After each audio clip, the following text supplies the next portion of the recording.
कि रशिया की नज़र में भी पाकिस्तान जो है अब इम्पोर्टेंट हो रहा है।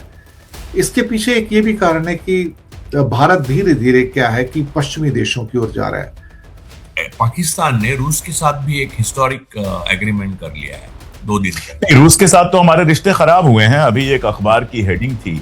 लेकिन चाइना, रशिया, पाकिस्तान की एक्सेस एक ऐसी एक्सेस है जो उनको सीधा अरब सागर के अंदर एक बहुत इंपॉर्टेंट कनेक्टिविटी देती है। और तो जिस रशिया के दम पर आपने अमेरिका को इंडिया में घुसने नहीं दिया था, उस जमाने में, उस जंग में घुसने नहीं दिया था, उस रशिया से तेल लेने के लिए आप अमेरिका से अनुमति मांग रहे हैं। वहां पर भारत का, अमेरिका, वो भी नाटो कंट्री है, उसकी ओर झुकना एक किस्म से रशिया के अंदर भी एक उलझन पैदा कर रहा है। चीन, ईरान, रूस, पाकिस्तान सब इकट्ठा आ गए।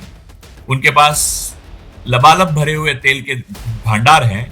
पाकिस्तान में रशिया के जो एम्बेसडर हैं अल्बर्ट पी खोरेव और चाइना के जो एम्बेसडर हैं जियांग जेडोंग, उन्होंने एक जॉइंट आर्टिकल लिखा जिसमें पाकिस्तान के साथ रिलेशनशिप को मजबूत करने की बात की गई है। इसलिए पाकिस्तान, ये लोग जो भक्त लोग बोलते रहे हैं कि पाकिस्तान दिवालिया बन गया, अरे वो अब उसके प्रधानमंत्री ने कोई भाषण नहीं किया। रशिया और चाइना दोनों चाहते हैं कि पाकिस्तान ब्रिक्स का मेंबर बने। एससीओ में ऑलरेडी वो हैं। इसके अलावा कई और ऐसे मंच हैं जहां पर चीजों को और मजबूत बनाने की दिशा में आगे बढ़ने की बात की जा रही है। और हमें कोई छोड़ने की जरूरत नहीं थी, पाकिस्तान ने उनको पकड़ लिया फट से, हमने छोड़ा तो। दोस्तों, एक अजीब सी कहानी निकल कर आई है कि पाकिस्तान के अंदर चाइना के और रशिया के जो एम्बेसडर्स हैं उन्होंने अपनी 25 साल की दोस्ती के ऊपर एक राइटअप लिखा और उस राइटअप के अंदर पाकिस्तान का एक बहुत बड़ा उन्होंने डिटेलिंग दिया है कि पाकिस्तान स्ट्रेटेजिक तौर पर उनके लिए क्यों ज्यादा इंपॉर्टेंट है। ये शायद इसलिए भी थोड़ा अजीब लग रहा है कि भारत तो धीरे धीरे एक किस्म से कहा जाए तो अब रशिया को छोड़ के अमेरिका और नाटो की ओर झुकता नजर आ रहा है, इजराइल की ओर झुकता नजर आ रहा है। ये बात तो क्लियर हो चुकी है। इस बात का एहसास तो रशिया को हो चुका है कि इंडिया धीरे धीरे अमेरिका की ओर जा चुका है और अब वापस आने वाला नहीं है।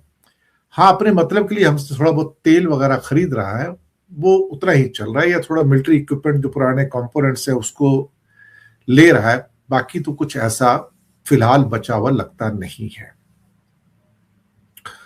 लेकिन ये जो जॉइंट आर्टिकल आया है ये अपने आप में काफी महत्वपूर्ण है और उसको मुझे लगता है आपके सामने रखना चाहिए। उन्होंने पाकिस्तान की स्ट्रेटेजिक पोजीशन की तारीफ करते हुए उसे एक अहम साझेदार बनाया है। जी हाँ, पहले मैं बता दूं कि अल्टीमेटली ये जो आर्टिकल आया इसमें क्या कहा गया कि इसमें चाइना पाकिस्तान का जो इकोनॉमिक कॉरिडोर है सीपैक और belt and road initiative BRI, उसकी काफी तारीफ की गई है। गवादर पोर्ट तक जाना इसलिए इंपॉर्टेंट है कि जिनजियांग चाइना से सीधी आपको हाईवे मिलता है अरब सागर के लिए। ये अपने आप में बहुत इंपॉर्टेंट है। और फिर अब मलक्का स्ट्रेट जो है, जो कि सिंगापुर और मलेशिया, इंडोनेशिया के बीच में है, वहां पर उससे बचा जा सकता है। तो एक सीधा का सीधा आपका जो एक कनेक्ट है वो पाकिस्तान के थ्रू होकर सीधा अरब सागर में, अरेबियन सी के अंदर उनको मिल जाता है, जो कि शॉर्टेस्ट पॉसिबल रूट है उनके लिए। इस बात का जिक्र आर्टिकल में किया गया है। इस आर्टिकल के अंदर रशिया के साथ बढ़ता हुआ एनर्जी और जो डिप्लोमेटिक साझेदारी है, खासतौर से पाकिस्तान की भी और चाइना की भी, इन दोनों के बारे में बात की गई है कि पाकिस्तान स्ट्रीम गैस पाइपलाइन की जो योजनाएं जो रशिया से हो सकती हैं उसके बारे में बातचीत की गई है, जिसमें चाइना पाकिस्तान को मॉडर्न मिलिट्री इक्विपमेंट देता है। JF-17 तो अब वहीं पर बन रहे हैं, अंदर देखा जाए तो पाकिस्तान के अंदर ही बनते हैं, और मिसाइल टेक्नोलॉजी भी देता है। रशिया चाइना पाकिस्तान की जो एक्सिस है, ये जो निकल कर आई है, ये अपने आप में बेहद इंपॉर्टेंट है। हालांकि इससे पहले चाइना रशिया ईरान की एक्सिस है, चाइना रशिया नॉर्थ कोरिया की एक्सिस है, चाइना रशिया अफगानिस्तान की एक्सिस है। लेकिन चाइना रशिया पाकिस्तान की एक्सिस एक ऐसी एक्सिस है जो उनको सीधा अरब सागर के अंदर एक बहुत इंपॉर्टेंट कनेक्टिविटी देती है। और शायद ये कारण भी है कि रशिया ने रिसेंटली गवादर पोर्ट को INSTC यानी कि इंटरनेशनल नॉर्थ साउथ कॉरिडोर, जो कि कैस्पियन सी से ईरान में से होके जाता है, उससे कनेक्ट करने की परमिशन दे दी। तो ये इस बात का पहला इंडिकेशन था कि रशिया की नजर में भी पाकिस्तान जो है अब इंपॉर्टेंट हो रहा है। इसके पीछे एक ये भी कारण है कि भारत धीरे धीरे क्या है कि पश्चिमी देशों की ओर जा रहा है। भारत की जो एशिया पैसिफिक रणनीति है और भारत के साथ जो अमेरिका के जो संबंध है इस टाइम, उसे लेकर चाइना और पाकिस्तान भी इस टाइम फिक्रमंद है। रशिया भी फिक्रमंद है कि भारत धीरे धीरे अमेरिका की ओर झुकता चला जा रहा है। अब इसको देखते हुए और जो इमर्जिंग पॉसिबिलिटीज हैं जहां पे रशिया और चाइना दोनों टकराव की स्थिति में हैं, वहां पर भारत का अमेरिका, वो भी नाटो कंट्री है, उसकी ओर झुकना एक किस्म से रशिया के अंदर भी एक उलझन पैदा कर रहा है। दूसरा, शंघाई कोऑपरेशन ऑर्गेनाइजेशन जो है वो एक ऐसा मंच है जो एक किस्म से कहा जाए तो इंडिया उसमें है तो सही, लेकिन कहीं ना कहीं वहां भी चाइना का जो प्रभुत्व है वो कहीं ज्यादा मजबूत होता हुआ हम पर नजर आ रहा है। लेकिन अभी रूस और चीन अपनी फ्रेंडशिप की 25th सालगिरह मना रहे हैं, और जहां पे पॉलिटिकल, इकोनॉमिक और जो रीजनल और साथ में स्ट्रेटेजिक जो साझेदारियां हैं, जो पार्टनरशिप है, उसको और गहरा करने में उनका आपस में कमिटमेंट जताया गया है।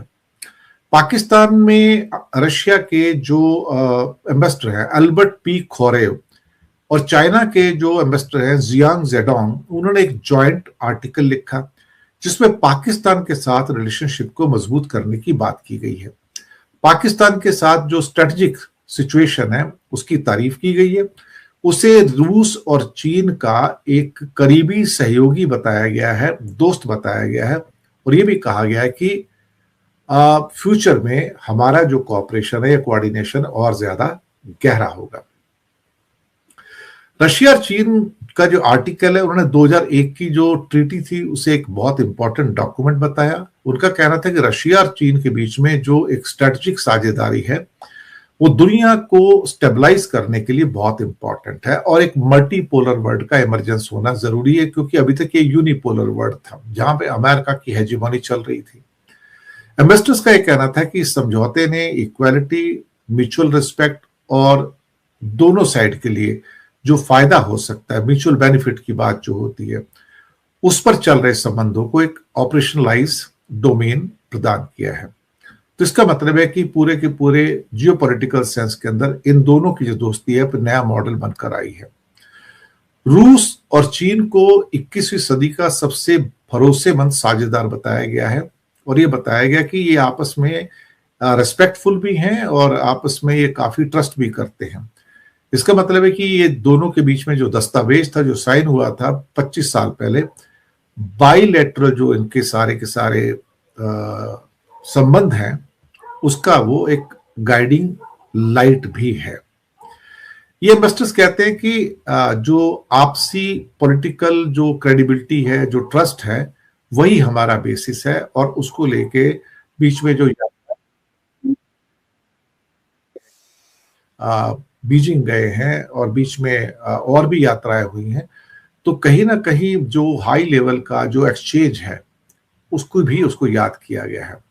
इसके साथ शी जिनपिंग के साथ जो पुतिन साहब की ट्रेड है, एनर्जी है, ट्रांसपोर्ट है, इनोवेशन है, एजुकेशन है, 40 समझौतों के ऊपर साइन किए गए हैं।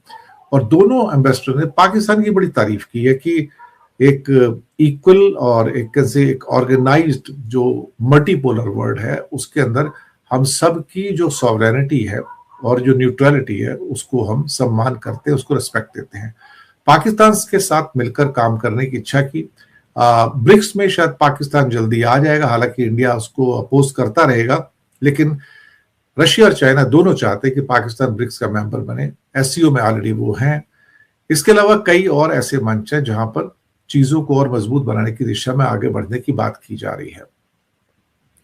साथ में अफगानिस्तान भी एक धुरी के रूप में निकल के आया, और मॉस्को फॉर्मेट जो कंसल्टेशन है वो अफगानिस्तान के साथ अपने संबंधों को बेहतर करने में, खासतौर से चाइना और रशिया दोनों को, उसके लिए एक मंच प्रदान करता है।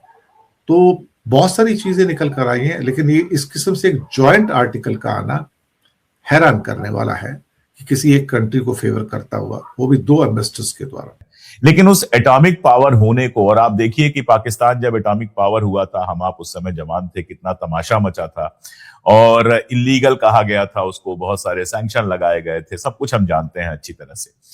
तो हिंदुस्तान के लिए पाकिस्तान पे बम गिराना, पाकिस्तान के लिए हिंदुस्तान पे बम गिराना सिवाय बेवकूफी के और सेल्फ डिस्ट्रक्शन के कुछ नहीं होगा। तो ये तो यूज है नहीं हमारे पास। तो अपने एटॉमिक पावर होने को डिप्लोमेसी में हम क्यों नहीं यूज कर पा रहे हैं? नहीं सर, एक बात है, इसमें एक बात रहेगी कि जो पाकिस्तान ने रूस के साथ भी एक हिस्टोरिक एग्रीमेंट कर लिया है 2 दिन पहले। रूस के साथ तो हमारे रिश्ते खराब हुए हैं। अभी एक अखबार की हेडिंग थी कि रशिया के साथ जो इंडिया के रिश्ते हैं वो नॉस्टैल्जिया जितने रह गए हैं। हाँ, क्योंकि देखिए समझ सकता है। और आप अमेरिका से हाथ जोड़ रहे हैं। अभी तो कल की ही खबर थी ना, आपने भी लेके हम LNG लेके थी कि आप जो है अमेरिका से मांग रहे हैं ये इजाजत की रशिया से हम तेल खरीद लें। तो जिस रशिया के दम पर आपने अमेरिका को इंडिया में घुसने नहीं दिया था, उस जमाने में, उस जंग में घुसने नहीं दिया था, उस रशिया से तेल लेने के लिए आप अमेरिका से अनुमति मांग रहे हैं। उसने ये कहा कि रशिया हिंदुस्तान के साथ जो हथियारों का मामला था वो बहुत पुराना है, हिंदुस्तान का जो हथियारों का बेस है वो रशिया का है और वेस्टर्न पावर केवल हथियार देंगे, टेक्नोलॉजी कभी नहीं देंगी। और आप जानते हैं कि ये हमारी सबसे बड़ी प्रॉब्लम है कि हम वेस्टर्न पावर से जो खरीदते हैं हमें टेक्नोलॉजी नहीं मिलती है। इजराइल और अमेरिका का जो ट्रम्प साहब की एडमिनिस्ट्रेशन जो है, ये इसको हम लोग एप्स्टीन फाइल के नाम से जानते हैं, एप्स्टीन क्लास के नाम से जानते हैं। एप्स्टीन क्लास वर्सेस ऑल, ऐसी वर्ल्ड ऑर्डर अब हुई है। और आपने ट्रम्प साहब को चाइना में देखा, चीन, ईरान, रूस, पाकिस्तान सब इकट्ठा आ गए। उनके पास लबालब भरे हुए तेल के भंडार हैं। उनके पास क्या क्या है वो आपने जो 16-15 दिन की वॉर हुई उसने देखा, जंग में देखा आपने। तो इसमें हार किसकी होनी है और जीत किसकी होनी है निश्चित है। नेतन्याहू का अपना अलग इंटरेस्ट है कि सब एजेंडा है जो आपको भी मालूम है। उसका दूसरा जज, उसकी इंक्वायरी करने वाला दूसरा जज मारा गया कल, एक्सीडेंटल डेथ। नहीं वो उसमें से 2 ही बची हैं क्योंकि एक तो लताड़ रहे हैं ट्रम्प साहब, माय फ्रेंड। तो अब नेतन्याहू हैं और ये यूएई के शेख हैं और बाकियों को गले लगा अफगानिस्तान भी है। बस ये है प्राइम मिनिस्टर लेवल पे अभी मुलाकात नहीं होती है, लेकिन अफगानिस्तान भी है। अभी हमने एक डील साइन की है उनके साथ। और नहीं, वो अलग चीज है। वो प्रियतमा मान के गले वाले लगाए तो बुरखा उड़खा पहनने नहीं देंगे, तो वो अलग ही अफगानिस्तान का अलग लेवल पे हमारा इश्क हो जाएगा। तो और अफगानिस्तान इस झंझट में पड़ने वाला नहीं है। उसका कोई वो भी नहीं है कि ईरान, यूएई, उसको इन्वेस्टमेंट चाहिए, कहीं से पैसा चाहिए, पैसा आप दे रहे हैं इसलिए वो खुश है।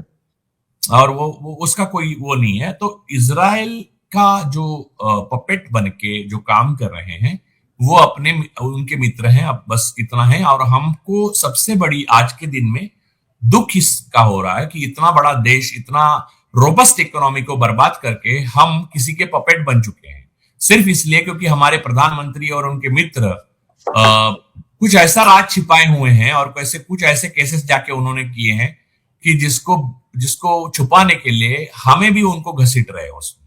जबकि पूरा देश, Hindustan overall by and large देश ईरान के साथ है, रूस के साथ दिल है। मेरा जूता है जापानी, वैसे वो दिल है हिंदुस्तानी, तो हिंदुस्तानी दिल रूस के साथ है, ईरान के साथ है, नेचुरल अलाई है हमारे। और हमें कोई छोड़ने की जरूरत नहीं थी। पाकिस्तान ने उनको पकड़ लिया फट से, हमने छोड़ा तो। अब LNG से भरे लबालब जहाज पाकिस्तान में आएंगे। कतर से आ रहा है, बताइए।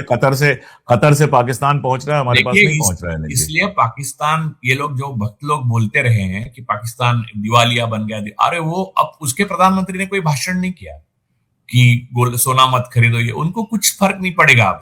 अच्छा, पाकिस्तान दिवालिया हुआ तो पाकिस्तान की प्रॉब्लम, इसमें हमारे लिए खुश होने वाली क्या बात है? हाँ, और दूसरी बात हमारी क्या इकोनॉमिक स्थिति है उस पर हम खुश हों दुखी हों तो समझ में आता है।